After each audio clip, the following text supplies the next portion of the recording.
Well, good evening and welcome to Hull and Back and to Humberwave. Humberwave Radio, yes, where Tiger Talk. And we're talking all things Hull City as we do every week. I'm glad to be joined as usual by Joe, Paul and Christian. Good evening, guys. Say one at a time. Good evening, Joe. Good evening, Eddie. Good evening, listeners. Evening, Paul. Good evening. And evening to you, Christian. Hi, thanks, Eddie. Hi, everybody who's listening. Good to have you all on as usual. We're a little bit of a team now, aren't we? We've got this team that we just seem to be running every week, which is a really, really good thing. I'm loving it. It's good dynamic. Well, is it? Dynamic. Yeah. The weird thing is that everybody's smiling. I don't know why. What's up with you all? Because we know how it's going to go. We know where this is going. Going back to last week, a man sent me a message. He listened to the show and he said, "What about Gary Parker? He was really disappointed when he went to Nottingham Forest."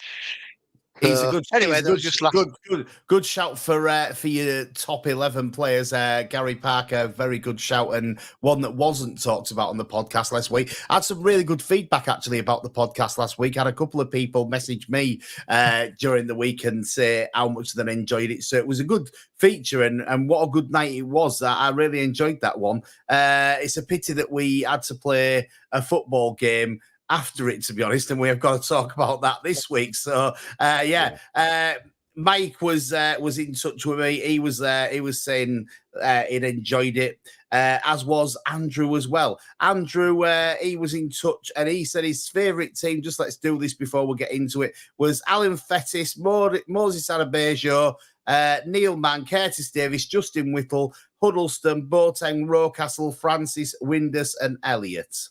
That's what I got. Is he starting from the front or from the back with Fettis? I can't tell. It's a good one. It's a very good question. Yeah. Also, I had in touch with us, Richard. He'd really enjoyed it, and he was talking to me about the Leeds situation and why he thought that fans supported Leeds, and I had a good conversation with him as well. So yeah, people getting in touch and enjoying what we did last week, which I thought was good. It was a good episode. If you've not heard it or if you've not seen it, you can watch it again. You can listen again, humberwave.com to listen again, or go on to whichever platform you're watching us on and you can watch it again as well. So really good week last week. Yeah, definitely. Yeah, enjoyable.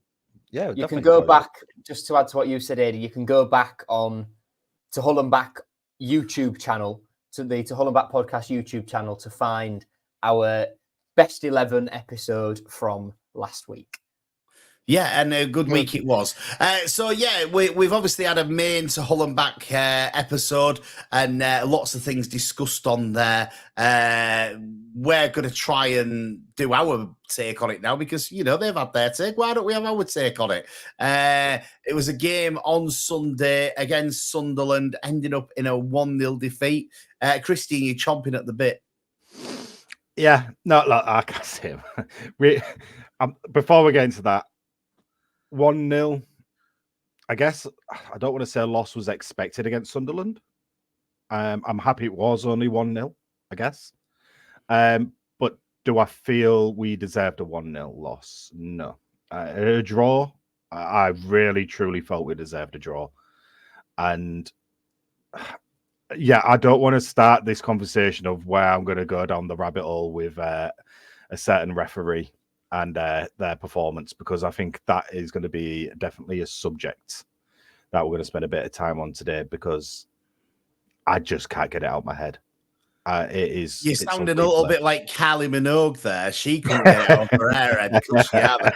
Anyway, Bobby Madley, shall we get out of the way early on in the podcast and talk about him and say what we thought? I mean, when I look at the situation that was in, and obviously we get a goal against us, I think when you look back at it afterwards and you've come home and you sort of calmed down a little bit and things like that, I understand why the game wasn't stopped, because the ball didn't hit him. Mm-hmm. And I understand that, you know. On that, AD. Yeah, go on, Joe. It's strange, the wording of that, because for me, he has quite clearly interfered with play there. Yeah, I'd agree. And the rule for offsides and interfering with play is you don't have to touch the ball in the line of sight of the goalkeeper, for example. You cannot touch the ball but be in an offside position. But if you're in the line of sight of the goalkeeper, you may potentially impede his opportunity to look at the ball and see where that ball's going when it's hit. You can be ruled offside and the goal can be chalked off in the Premier League by VAR.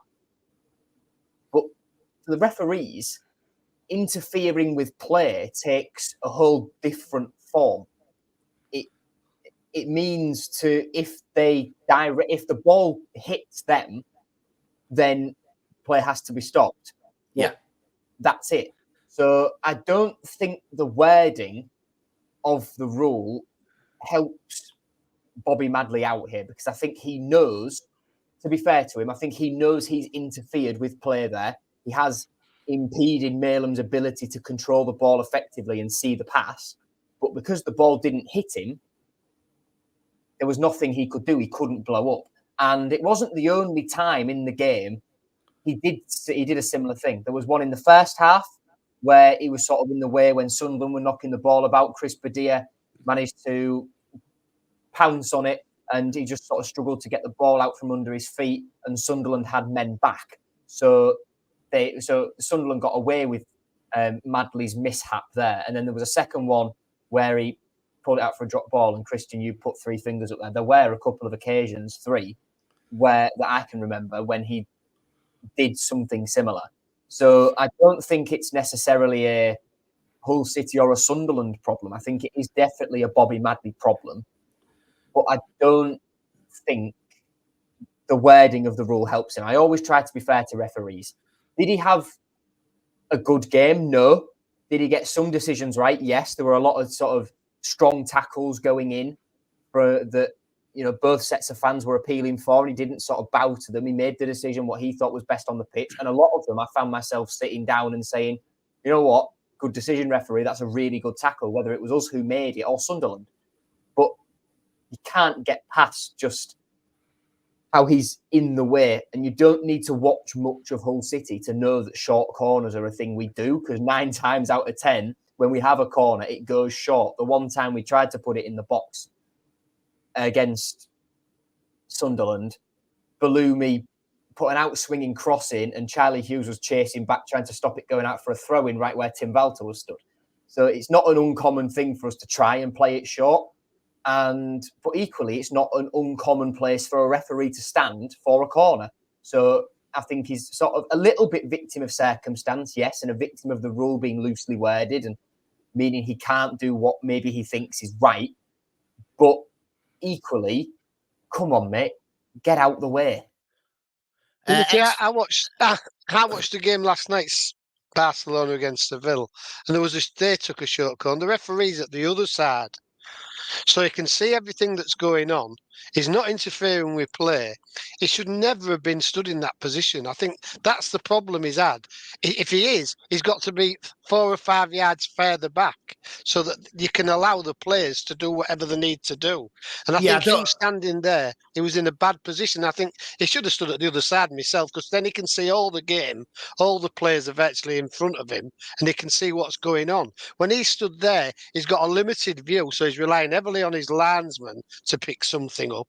And as a referee, I think he should have been further across to the other side of the pitch where he could see what was going on, and then he wouldn't have interfered. Malam didn't do a particularly great touch, but I don't know if he expected the ball, because he sort of opened his legs to let it through, didn't he? I just think he should have pulled it back and just said, look, sorry lads, it's a mistake.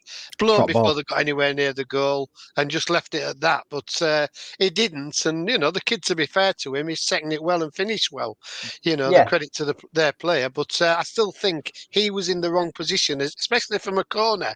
If it had been just going down the wing with the ball, and he's maybe in that position, you can't really call him because he's following the ball a bit and that sort of thing. But he's got time to set it where he needs to be, and I think that's what let him down with that particular decision. I don't think he had a good game anyway, but that particular decision, I think he should have choked it off and maybe taken the wrath. But if he'd choked it off before they scored, if he blows it up straight away and says, no, player's got to come back, they don't score, do they? So there's no wrath to say, sort of thing, But anyway, it's what it is, isn't it? There's two things to look at there. Just another thing from me. Sunderland like the goal from them was flawless. They had to run 70, 80 yards and finish it. Fantastic. But the referee is the reason we lost the ball. The tactics and the set piece is the reason we conceded the goal, because it's the 64th minute. It's 0-0 against top of the league. Why are all 20 outfield players from both teams within the final 30 yards before Anthony Patterson's goal? The only player who's not there is Ivor Panda. Why have we sent every single player up for that? If we lose the ball, then, if, let's say, the referee's not there, Malem tries to go to Drama, Drama's shot gets deflected, and it falls into the path of Wilson Isidore again, then he's still away. Drama shouldn't be there. Drama should be 20, 30 yards deeper in the centre circle. So then if Sunderland break away, there's someone there to try and slow the attack down while the centre-backs, Louis Coyle, Xavier Simons, etc., try and get back to stop the goal. It's flawless from Sunderland in terms of how they break. Wilson Isidore does fantastically well to hold off Cody Drama, use his pace, turn towards goal and finish. But tactically, it's appalling how bad we've been from corners this year. In 10 games, we've conceded, 3, 4 goals from our own corners on counter-attacks? Yeah. Once, you can let it off. Sometimes things like that happen. But 3 or 4 times in 10 games, that's something fundamentally wrong with the way we do corner kicks. And that's something that shouldn't be ignored as well. Scapegoat the referee all you want, but the corners and the setups in the corners totally agree. Absolutely embarrassing. We'll come back to the talk about corners because I think we've got to come on to that. The referee, for me, I think when you look at his position, the only thing that I can say wrong about his position is too far forward. And I know he's trying to see everything that's going on in the box. He's in the right position in the fact that his linesman's on the opposite side. So he's got to be able to see his linesman, but he's got to be further back and not as close to the box for me. And I think that's where he gets his positioning wrong there. And that's all I can say. I don't think he can bring it back, and I don't think he can blow it up because of the rules of the game and the way that Joe said, the way they're written to try and stop that ball there and to try and stop that play there. You've got to. What happens if he blows up and we've got a goal from that? Then again, he's done that situation. So he's got to do whatever he can do. And I was frustrated at the time with it. Don't get me wrong. I'm frustrated that we lost. But I do agree what Joe said. We are causing ourselves more problems than what Bobby Madley caused us yesterday. And I think that's something that we've got to sort of say there. He had a bad game. He should have got maybe not him, but the linesman should have seen the handball in the first half. That should have definitely been seen. And Badia gets brought down in the box. He's having his shirt pulled. He gets pulled down in the box. I think that, they have to get some more decisions right than they actually did yesterday. And that would be my overall frustration, not necessarily after I've looked back at it and thought about it and had a little bit of a sleep and calmed down a bit, not necessarily what happened with the goal. I think it's the other decisions that he got wrong, which are worse for me than actually being in the way for their goal. I think that's the situation. Christian, we haven't heard from you about it yet, so let's listen to you. Yeah, I think I might just go on a rant. I'll be totally honest with everybody who's listening right now. I've been holding it in and bottling it up. Go ahead, it's great content. It's great content. Before I do go into this, I would like to talk about some of the individual plays for Hull City as well down the line, just so we all understand where I'm going with this. But I don't think it was just the ref. I think it was the full linesman as well. That handball was so blatant. I mean, that's a red card for me. That is a red card. That means down to 10 men for Sunderland. 100% is a red card. 100%. 100%. Yeah. It's outside 10 men to Sunderland. So there's no double jeopardy. It's a red card. Yeah, exactly. It would have been free kick to us, them down to 10 men. We would have come out the second half with a completely different battle plan, full on more attacking, and I guarantee that the way the game would have been different. It would have had to be. And for the linesman not to see that or even a flag for it, look, I get why Bobby couldn't with not giving it straight away because, he's running, Puerta, was it Puerta? Sorry. Shielding. Yeah. He was shielding away. You can't really see through the player. I get why the ref didn't call it straight away. But the linesman, looking at the replay, I mean, that guy, I'm going to find a voucher for him for Specsavers, and I'm going to send him there right now. I am going to download it and find his email and send him it, because how the hell did you not see that? It was one of those where I was screaming so much. And I believe, was it Coyle when that cross came in? His arm was literally just out from here and it hit his arm and he got red carded and sent off. Was it Coyle? A few games back, and against Norwich or Norwich, not Norwich, no, QPR, just a QPR, penalty. Just a penalty. Yeah, penalty. Sorry, yeah, QPR. But that was awarded, and that wasn't blatant. That was more accidental than it. Okay, yeah, his arms were out, but his arm wasn't aiming to stop the ball. You know, this was, my head's not getting it. Let me put my arm there to knock it away. That was with intent. That was intentional. The linesman could see that, and that really wound me up. And I just knew after that point something was going to happen. Positioning wise, that you mentioned, and the amount of occasions where he was in the wrong spot, and Paul worded it closely, worded it really well. Like, why was he there? Referees before the game always talk to the coaching staff about how their set pieces are played. Are they going to come short? Are they going to go swinging in? Are they going to go X, Y, Z? And it helps with the referees positioning in those set pieces. It's like, unless Hull City, like, coaching staff said, no, we never play short balls and close, which we all know that's a lie. So his positioning, he just wasn't. You say he's going to see the linesman, he's going to see the player.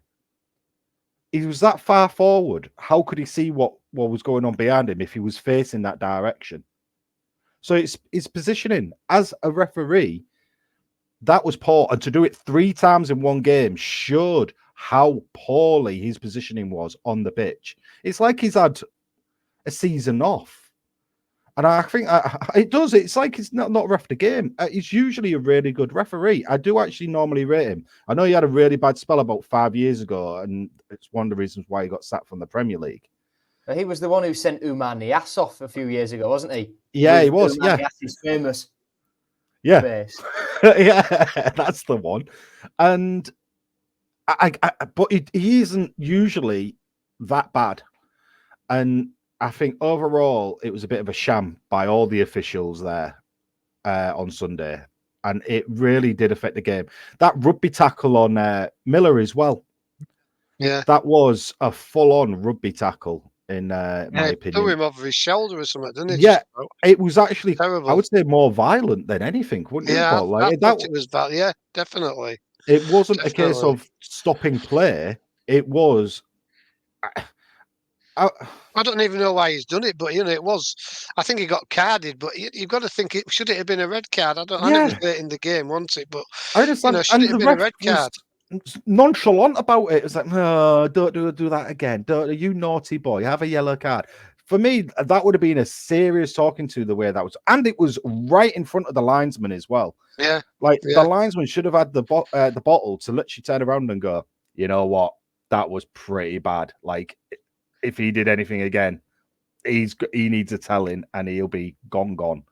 I mean, I would have been even tempted with a red card with how it was around his neck. He literally rugby tackled from his neck and pulled him down. That was a bit. So I thought the affiliation of the game, if I had to rate it out of 10, 3 max. I think we have to say. I think we have to say at this point that Bobby Madley did apologise to Tim Volter for the situation, and after giving him a yellow card.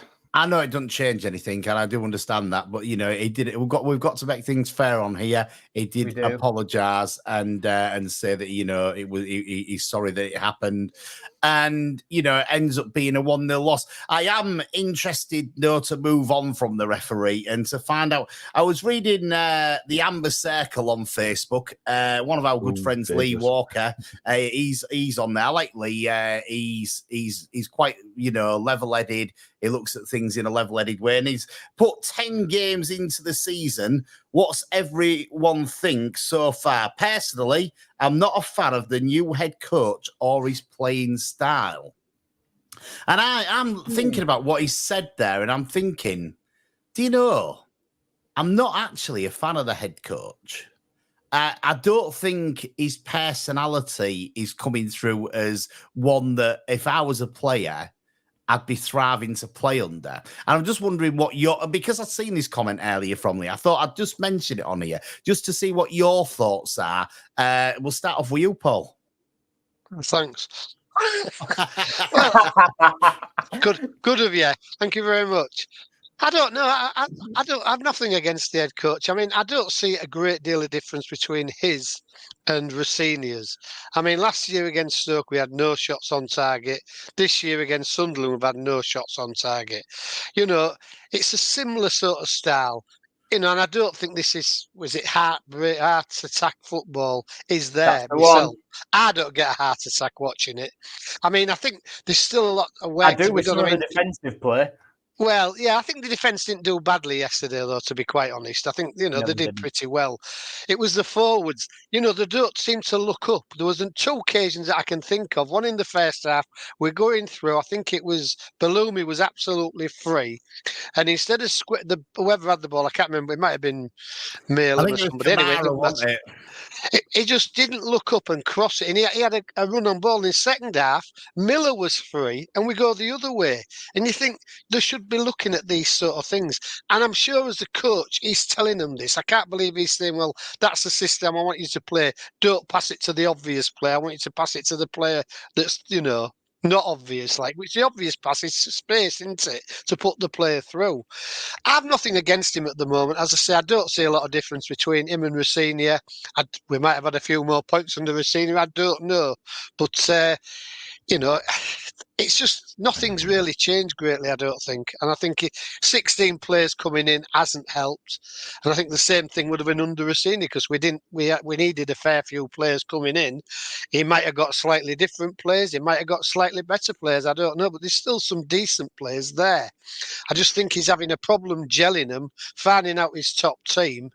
And it's hard work. I mean, who would you say is the best 11? It's hard to say, isn't it, realistically? Because you'd put the full back. He's had a good game, a bad game against Norwich. We had a decent game yesterday. Brahma, didn't he? Had a reasonable game yesterday.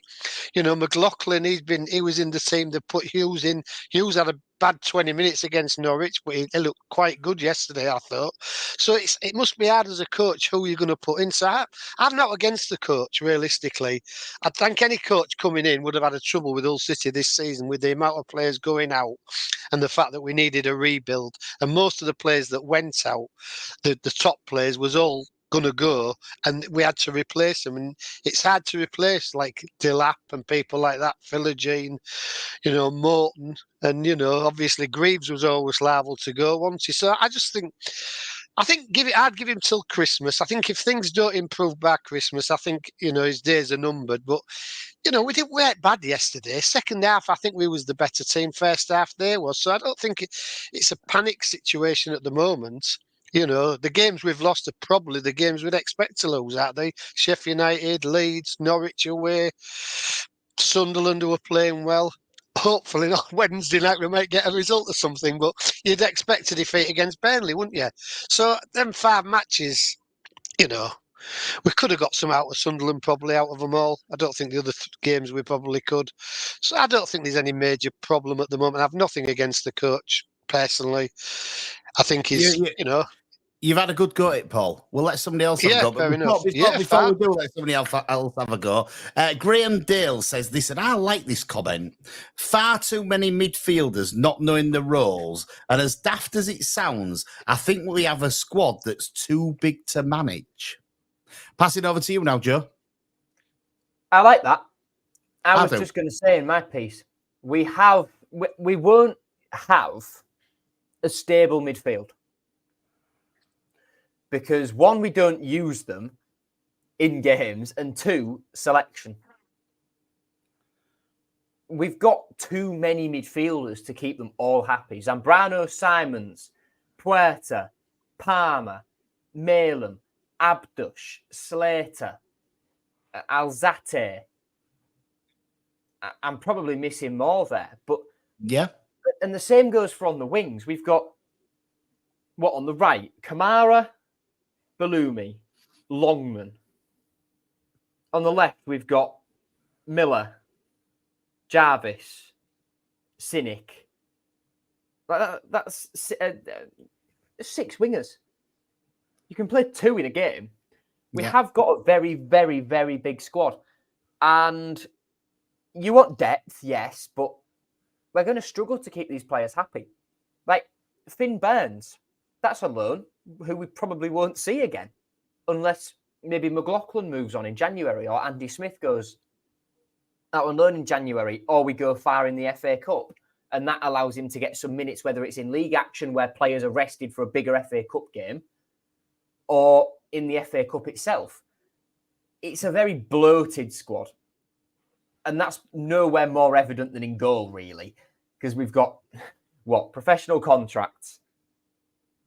Panda, Rushworth, Rachopi, Timothy, Lottatala, Harvey Cartwright, Owen Foster, George Wilson, Callum Yam, Shea Callister in the under-21s, plus the 2 under-18 goalkeepers. That's 11 goalkeepers.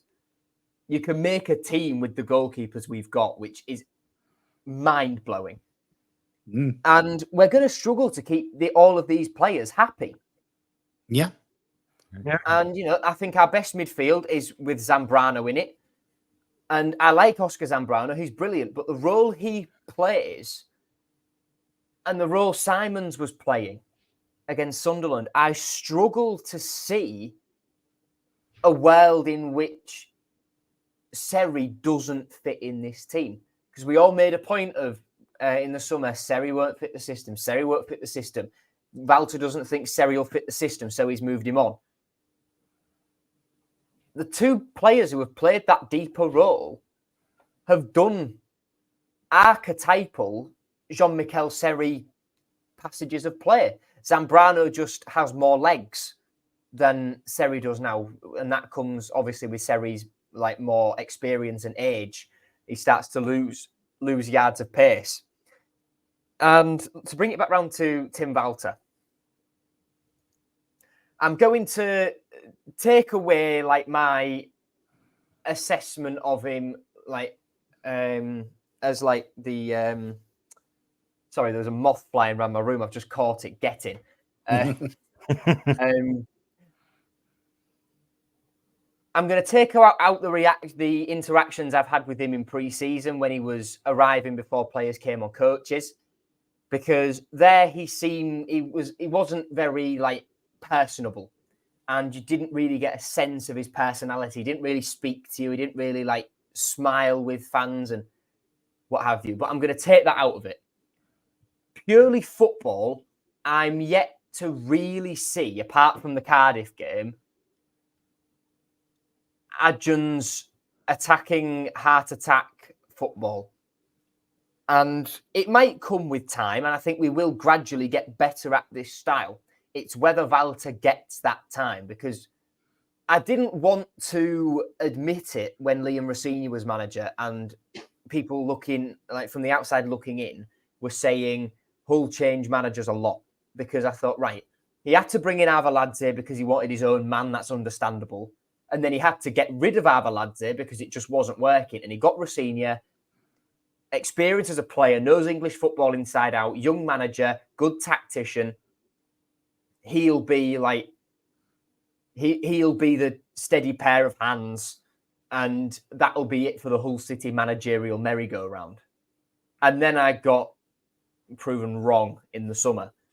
And I think Tim is a victim of the high turnover of players a little bit and it taking time to get players gelled all together.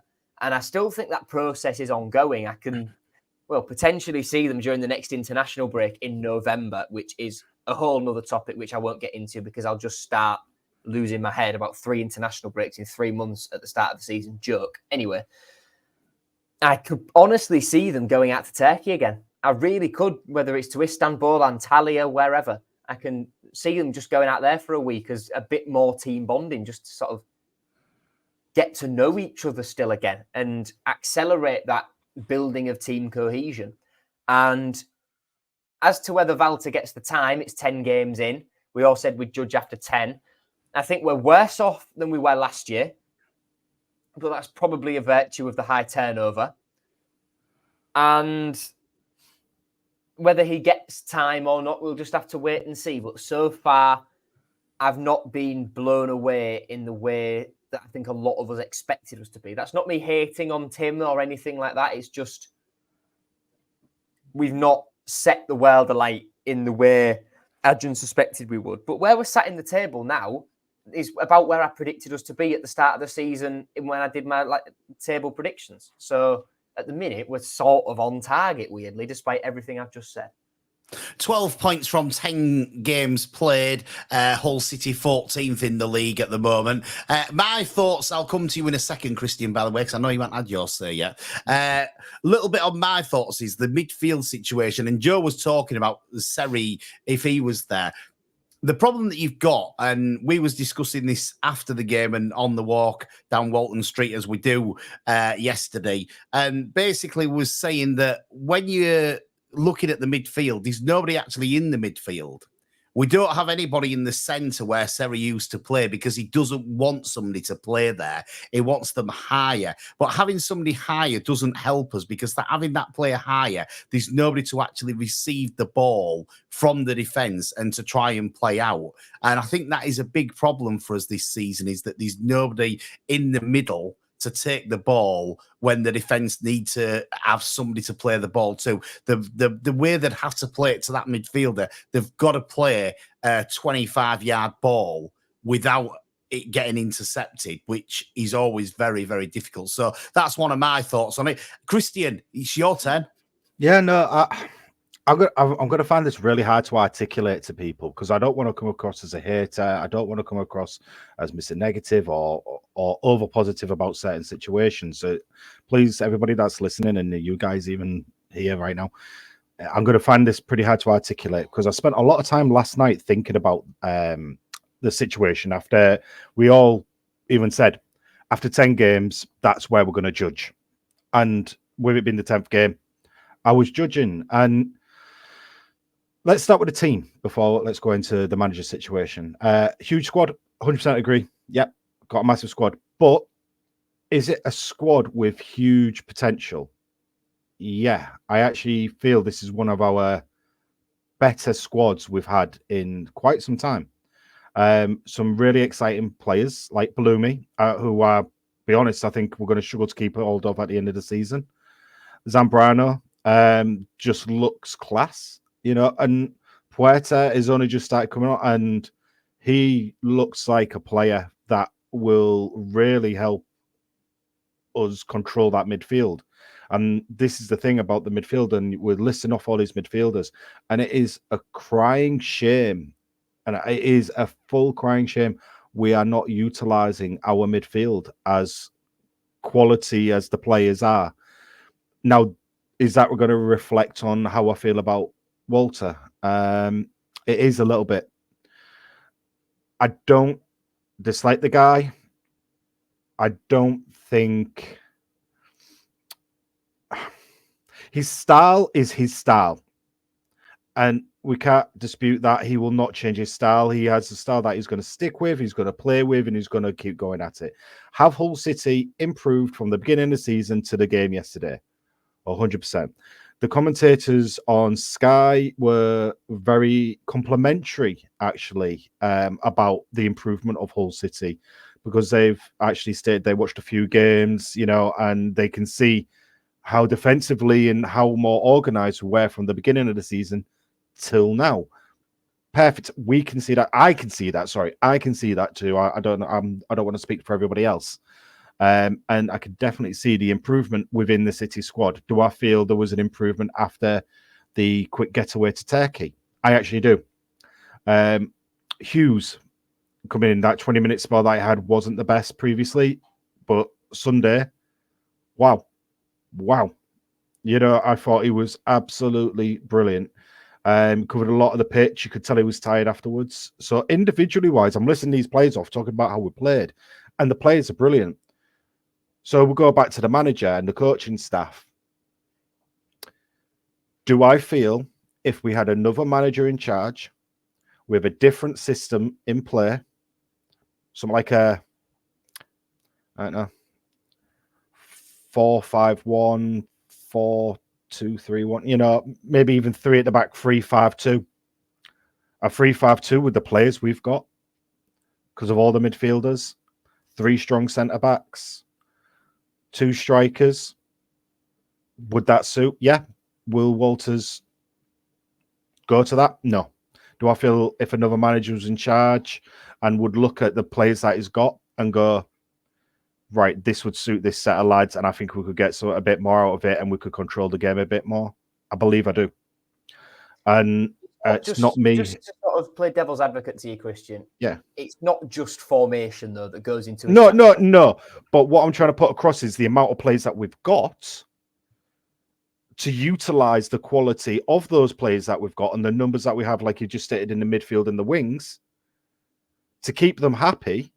Wouldn't you be looking at that type of formation with the amount of quality we've got in those positions? You know, I get what you're saying. Yeah. Giles as a wing back would be absolutely superb. Exactly. And these are the things where we've got the players who can play in these positions and we can see it on the sidelines. Would it be better? I don't just want to say a formation change. Sorry, guys. I don't mean it as that. But what I am trying to put across is we've got a huge squad with players that can play in these positions, and we can see that we could get these quality players in this team that we've got at the moment, which I do actually believe we've got quite a quality set of individual players. Just need to work a bit better as a team and cohesion side. But to play them, do we need a manager that's a bit more flexible? That's where I'm going with this. And 10 He's games a in, man, isn't he? He is a very stubborn man. I do like it, though. I do like someone who's a bit stubborn, you know, and sticks to the ways. I do like that, but he's really blunt with, like, for example, Baz Cooper from the Hull Daily Mail asking him in a presser at the end, like post-match presser. Do you think maybe if you tightened it up defensively, it would have made a difference? No. Yeah, no. Exactly. And sometimes a bit of flexibility is needed. And now that's where I go back to, is Walter the right person? I can't make that decision still. Do I feel he could still improve? Yeah, because we've seen it. The team's already still improving. So will it get to Christmas and will we be brilliant, you know, at January? Maybe. We don't know. Come on, we don't even know our best 11. Come on, because we can't even pick it. Well, it was asked on the interview yesterday whether he knows his best 11. I think it got a little bit lost in translation with him because he didn't really answer the question properly. But does he know his best 11? I would suggest no, he doesn't. There was 4 changes yesterday. He could have probably made 12 changes, to be fair. Well, 11 changes because that's all we're allowed on the pitch. But, you know, he could have made 11 changes and still he probably wouldn't have known whether that was his best team or not. So I do think that, you know, what Graham says is quite true. He could have a too big a squad to actually manage. And I think everybody sort of agreed with what Graham said there because he's got too many players to try and play. And we've said that it was a problem getting knocked out of the Carabao Cup. Is it still called the Carabao? Anyway, yes. we was knocked out of the Carabao Cup. It was a problem being knocked out of that because we don't have any games to play the extra players in that aren't getting a game. We've now got to wait till January to the FA Cup. Well, it's 3 months nearly till we're going to play in the FA Cup to have an extra game, and then the transfer window opens, and then what happens there? I think it's a really difficult one. I do agree with what you said, Joe. 14th in the table. If you'd have asked me at the beginning of the season to be 10 games in and be 14th, would you be happy? Yes, I would have been happy because of the turnover. And, you know, we've said it earlier. You said it, Paul, 17 new players in. Well, it's actually 20 new players when you look at it because we've brought back Will Jarvis, we've brought back Ryan Longman, and we've brought back Xavier Simons, who didn't play for the club last season at all. So, you know, you've got 20 new players there to try and get in and get working for you. It's difficult. Is that his fault? I mean, I know managers having input it's not his fault. No, definitely not. Definitely not his fault. Have we sort of got, because we didn't get many early on, did we? We were struggling. All of a sudden, we got loads at once. And he brought a new manager in, and by the end of August, he'd probably got all his players, but he didn't know. We've had 1 or 2 injuries, haven't we, over the time, or they've come injured. I don't know. I feel a little bit sorry for him in some ways, because I think he's been given sort of poisoned chalice a little bit, because whoever came in was never going to have it easy. You know, Rosini even an English manager who knows it. He was still there. Rosini wasn't going to have it easy. I'm willing to give him a bit of time because I feel sorry for him. But I think by Christmas, he should know his best 12 or 13. There should be, maybe a little bit of spin. Do you play Giles? Do you play Drama at left back? That sort of thing. But generally, by then, he should have a good idea. 1,000 midfielders do you play alongside which other 2? Yes, that's a good question. It. Well, as I say, I mean, I think how many get? So you're giving Paul, you're giving him till Christmas. What do you want to see back? What do you want to see by Christmas? I want to see us at least maintaining this 14th or something like that. I don't think we're good enough to be in the top 6.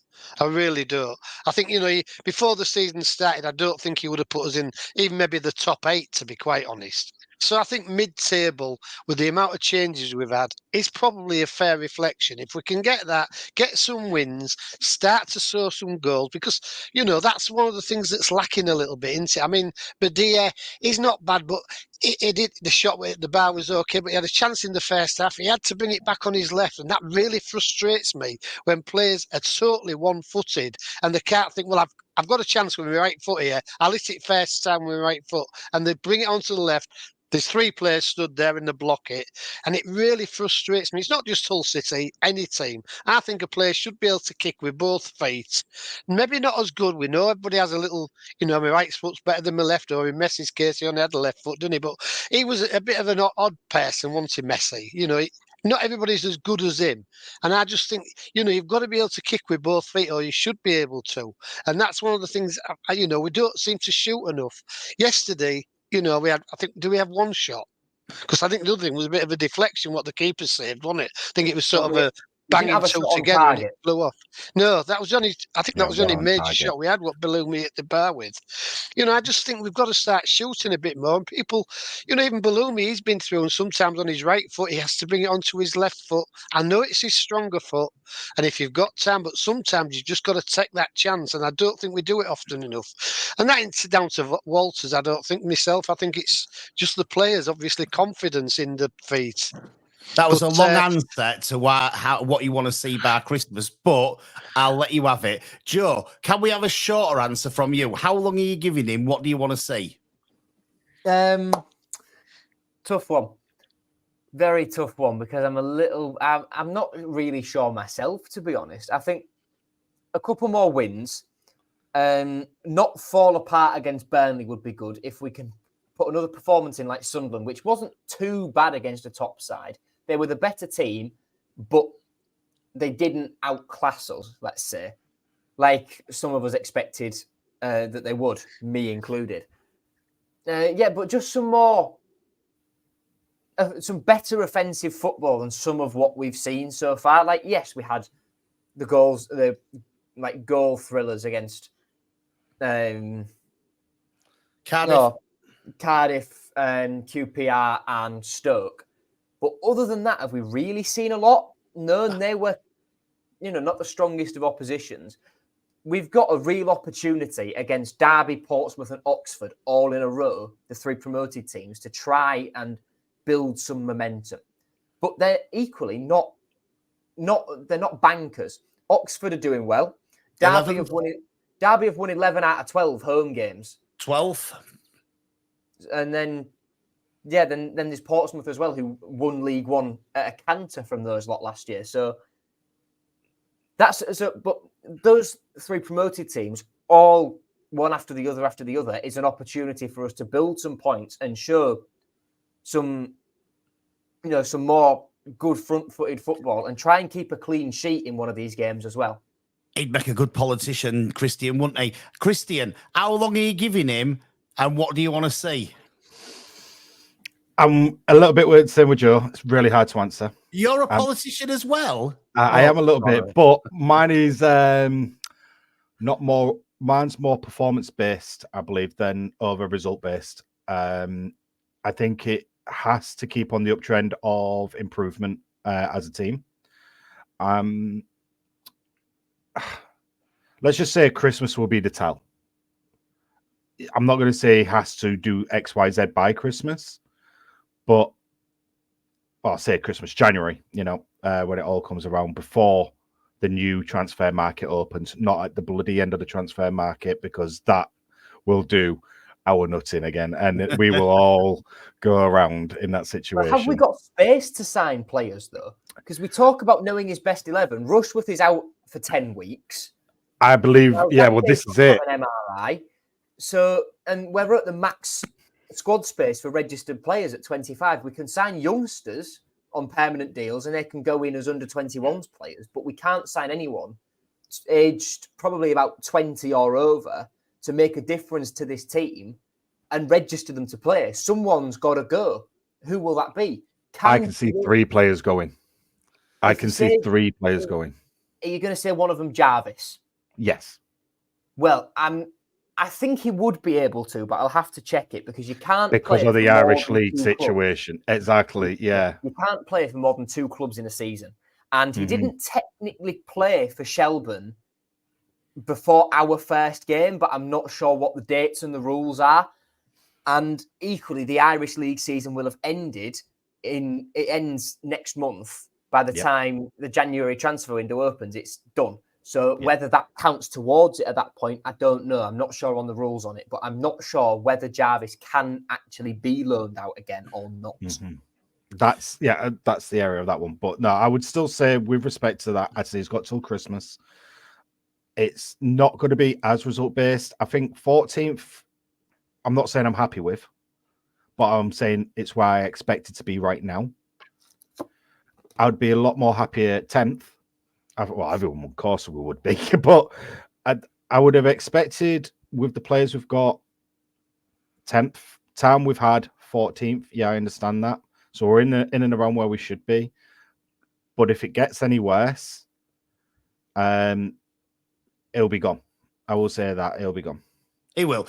John don't mess about with these things, and he'll have an idea of where he wants to be. And if it ain't right, then he won't be keeping him. He'll just be getting rid because that's how he works. I do think we'll come on to the Burnley game next. I do think as Joe said, our performance against Sunderland was probably better than I expected. I think we played better than I expected. I think we did a job on Sunderland because they didn't play through us easily. First 10 minutes was a little bit shaky. I think we're always, Paul says it regular, we don't start games well. I think we are always a little bit shaky in the first 10 minutes. But after that, I think we more than held our own against Sunderland. I think a draw would have been a fair result against Sunderland yesterday. I think we did enough to earn a draw, apart from the lack of goals or shots on target, to be quite honest with you. Burnley, for me, I think is going to be a harder game than Sunderland. And I might be wrong, but that's my thoughts. What's your thoughts, Paul? I think it'll be a lot harder myself. I think there are probably a Premiership and just under the Premiership out. I think they're too good probably for the Championship, but probably not good enough for the Premiership. Just sort of in that sort of space, that void between the two.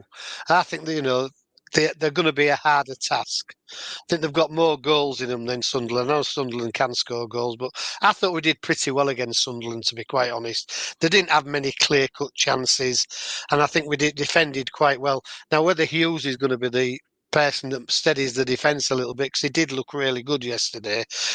I think we've just got to start a bit better. Maybe put them on the back foot a little bit instead of us being on the back foot for 20 minutes, because that's what it always seems to be. We've got to work our way into the game, but I think it'll be a tougher game. I think Burnley and Leeds are probably the best 2 teams in the league myself. I might be proved wrong. I think Sheffield are going to be up there because they're ground out results, but I think Burnley and Leeds are probably the best 2 teams in the league that I think anyway. And I think Burnley's going to be a tough game. If we get a point against Burnley, I think it is a major point, to be quite honest.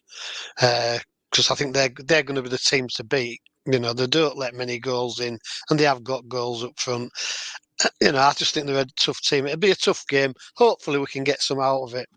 They have only conceded 4 goals, as you say, this season, so they don't let many goals in. And the thing with us is we don't score many goals, do we, Christian? No, we don't. That's the biggest concern.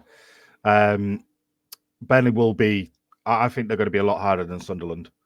They're a lot more drilled, a lot more organised. Don't get me wrong, they score. I think, what is it? They've scored 16, 17 goals. 16 like they've scored. Well done. Yeah, good memory. Yeah, so they've scored about 16 goals. And like I said, they don't concede much. So that just kind of tells you they are a solid unit. And for a team like ourselves that just don't get shots on target at the moment, which is obviously the biggest concern, let's just pray for a 0-0.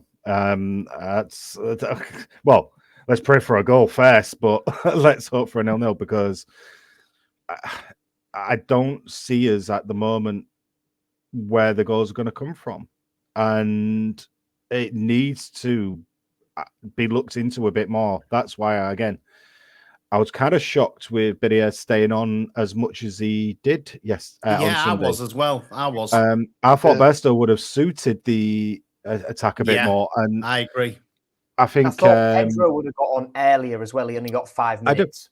I exactly that. I thought it would have come on a lot earlier. After watching the game in Turkey, I thought Bairstow had a good cameo there, and I would have. He did. I would. If you looked at Badia, he looked tired after one run that he did. And the thing with it is that you need some energy up there, and he's asking the attacker to do a lot of work. So I was surprised that Bairstow, being a young lad, obviously ultra fit, didn't get on the pitch yesterday. So I agree with Christian. That was the thing. That was the one thing that got me about yesterday. I feel like if we're playing with like energetic, fast, skillful, pacey little wingers, and we're committing our central midfield high up the pitch that are trying to do these quick ball throughs and playing from the back. I mean, don't get me wrong, I think Bidia's a good player still coming into it a bit more. Same with Bairstow when I say this, but that cameo that he had at Turkey and the runs that he was making onto it, if anything, on Sunday, he would have suited really well that game. If we played one of those balls for, I think he would have had the better of them at their back line. I think a factor in it though was former club and not wanting to former club. Yeah, but you're a professional at the end of the day as well. So true. Yeah, look, Connolly came on for them, so why couldn't Bairstow come on? He's more experienced than Bairstow, though, isn't he? Here we go. But I thought, even figured the wings. I understand why Miller didn't come on as soon as he. At halftime, I thought. I know you said he had a good game in your shout, Joe, earlier on, not in your own channel, with Kamara. You thought he had a good game. Now, I'll be honest with you. From what I saw for at least 35 minutes of the game, though he got the ball, he did nothing with it except maybe lose it or play a very poor pass, and it was looks disinterested. Did Kamara to me? He did. It looked as though he needed to look more interested in the game. He didn't. Yeah, he did. You've worded that perfectly. He just didn't look like he wanted to be there. And for me, I was screaming at halftime he needed to come off, and same like say up top as well needed a change. Would that have changed the game a bit, especially after what we dealt with the handball situation at that point as well? Probably needed it. But then again, that reflects back on manager. Should he have reacted faster? Should he have changed anything? Because I think we're all a bit surprised there was no changes. And that when we look at Burnley, with the type of team they are we going to be making these type of changes? I mean, do you start with Bessa? Do you start with Pedro up top? Do you go with the same team? The team that is going to put out there, none of us are going to have a clue. None of us are going to have a clue. And we say that regularly, don't we? So we ain't got very long left on the pod and the radio now. So I'm just going to sort of try and wrap things up. And this is wrapping things up to Paul and Joe. It's quick, okay? How many changes is he going to make for Burnley, Joe? Oh, I've got to think about this. I think Zambrano will come in for Simons, Miller for Kamara. I think that's it. Maybe another one in midfield, Slater for Malem. 3 4 max. Giles, maybe. Paul, that's you're going. Yeah, I was going to say Giles could come in. Not that I thought Drama had a bad game, but Giles, when's he going to get on the pitch again to sort of start? His Drama had a bad game at Norwich, so you would have thought he'd have started and he didn't. So I think a bit like Job, 3, maybe 4. I think Simons will, Zambrano will definitely come in for Simons. I think that's the most. I don't know about Malem, though. He likes him, doesn't he? So I don't know if he'll be sacrificed, let's put it that way. So I think maybe 3 changes. Exactly that, Paul. He does like Malem. Christian Yogo. No, it's it. The changes wise, Zambrano's going to come on. Has to come on. Wing wise, yeah. Miller's going to have to come on. It's just up top for me. I kind of feel like Pedro is worth a shout to start. Okay. Oh, well, that's a good debate. One that we can't have tonight, though, because we're going over time. It's been good to have you along. We're back live next week with there not being a game. So thanks very much for joining us. And, we've enjoyed doing it again. It's been a good one again. Yeah, and always is. We'll see you all next week, won't we? We will. Will do.